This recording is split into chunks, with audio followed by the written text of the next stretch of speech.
Assalamualaikum warahmatullahi wabarakatuh. Perkenalkan, nama saya Kiki Dwi Rahmawati dengan NIM A1L1 19035 dari jurusan Pendidikan Kimia Universitas Halu Oleo. Kali ini saya akan menjelaskan mengenai materi biokimia 2 tentang energi dari satu molekul asam lemak C13. Asam lemak. Dalam kimia, terutama biokimia, suatu asam lemak adalah asam karboksilat dengan rantai alifatik panjang, baik jenuh maupun tak jenuh. Hampir semua asam lemak alami memiliki rantai tak bercabang dengan jumlah atom karbon genap, mulai dari 4 hingga 28. Asam lemak biasanya diturunkan dari trigliserida atau fosfolipida. Asam lemak adalah sumber nutrisi bahan bakar paling penting di hewan, dikarenakan ketika dimetabolisme, mereka akan menghasilkan ATP yang dalam jumlah banyak.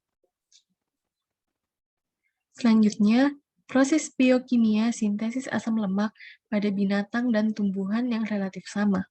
Beda dengan tumbuhan, yang dapat menciptakan sendiri kebutuhan asam lemaknya, sedangkan binatang kadangkala tidak dapat memproduksi dan mencukupi kebutuhan asam lemak tertentu. Asam lemak yang harus dipasok dari luar ini dikenal sebagai asam lemak esensial karena organisme yang memerlukan tidak memiliki cukup enzim sebagai membentuknya. Biosintesis asam lemak alami merupakan cabang dari daur Calvin yang memproduksi glukosa dan asetil-CoA.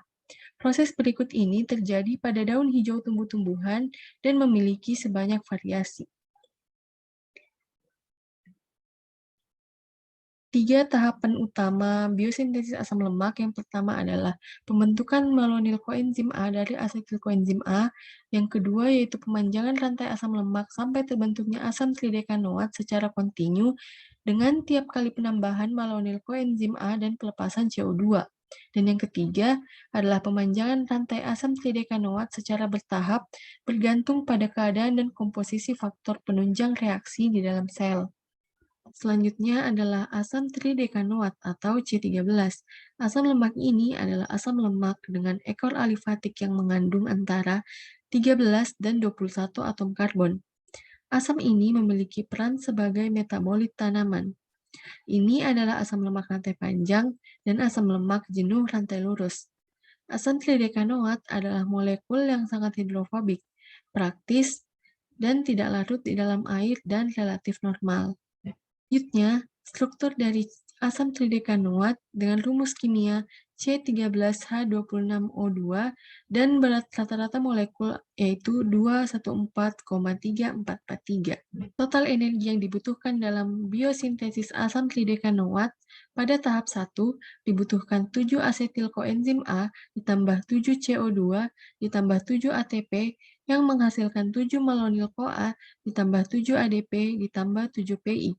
Sedangkan pada tahap kedua, diperlukan asetil koenzim A ditambah 7 malonyl CoA ditambah 14 NADPH ditambah 14 H+, menghasilkan tridekanoat ditambah 7 CO2 ditambah 8 CoA ditambah 14 NADP+, tambah 6 H2O, menghasilkan 18 asetil CoA ditambah 7 ADP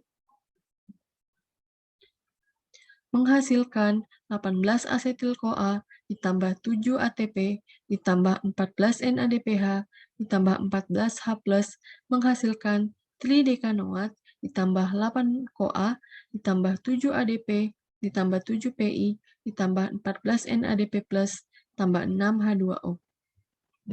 Demikian yang dapat saya sampaikan, lebih dan kurangnya mohon dimaafkan. Wabillahi taufiq wal hidayah. Wassalamualaikum warahmatullahi wabarakatuh.